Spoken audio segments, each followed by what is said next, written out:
அமைச்சர்கள் ஓ பன்னீர்செல்வம், எடப்பாடி பழனிசாமி ஆகியோர் ஆளுநரை சந்தித்துள்ளனர். இது பற்றி கூறுவதற்காக நமது செய்தியாளர் நம்முடன் இருக்கிறார். நமது செய்தியாளர் பிரசன்னா தரும் தகவல்களை கேட்கலாம். பிரசன்னா, அங்கு என்ன நடக்கிறது?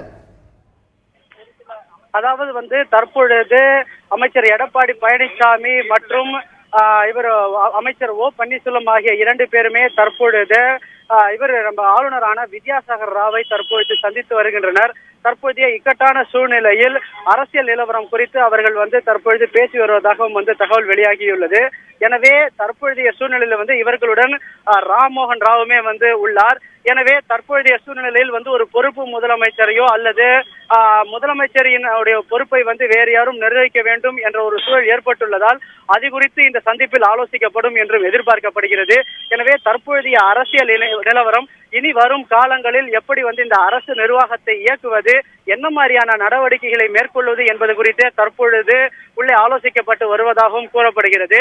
எனவே இந்த ஆலோசனை நிறைவடைந்த பிறகு அடுத்த கட்டமாக அந்த தமிழக அரசு இயந்திரத்தை இயக்குவதற்கு முதலமைச்சர் பொறுப்போடு யார் செயல்படுவார்கள், என்ன மாதிரியான நடவடிக்கைகள் மேற்கொள்ளப்படும் என்பது குறித்த ஒரு தகவல் வெளியாகும் என்றே நாம் எதிர்பார்க்கலாம். பிரசன்னா, மதியம் தலைமை செயலாளர் அவர்களை சந்திச்சாங்க. இப்பொழுது சந்திப்பதற்கும் மதியம் சந்தித்ததற்கும் ஏதாவது தொடர்பு இருக்கா? இன்று மதியம் தலைமை செயலாளர் அவர்கள் ஆளுநரை சந்தித்தார். கண்டிப்பாக அதற்கும் இதற்கும் ஒரு தொடர்பு இருக்கும் என்றுதான் நாம் எதிர்பார்க்கலாம். ஏனென்றால் மதியம் தலைமை செயலாளர் ஆளுநர் வித்யாசாகர் ராவை சந்தித்து அரசியல் நிலவரம் குறித்து பேசப்பட்டதாகவும் கூறப்பட்டது. இந்நிலையில் ஆளுநர் மீண்டும் முதல்வரை சந்திக்கலாம் என்பது போன்ற தகவல்களும் வெளியாகி வந்தன. இந்நிலையில் தற்பொழுது அமைச்சர் எடப்பாடி பழனிசாமி மற்றும் அமைச்சர் OPS ஆகிய இருவரும் தற்பொழுது ஆளுநரை சந்தித்து வருகின்றனர். குறிப்பாக அடுத்த கட்டமாக அரசு இயந்திரத்தை எப்படி நகர்த்தி செல்வது என்பது குறித்தும் இந்த ஆலோசனை கூட்டத்தில் பேசப்படும் என்றே நாம் எதிர்பார்க்கலாம்.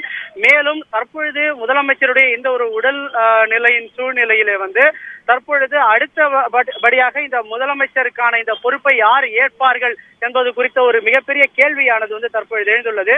எனவே அதற்கான ஒரு சந்திப்பாகவே இது பார்க்கப்படுகிறது. இந்த சந்திப்பில் இது குறித்து முக்கிய முடிவுகள் எடுக்கப்படும் என்றே நாம் எதிர்பார்க்கலாம்.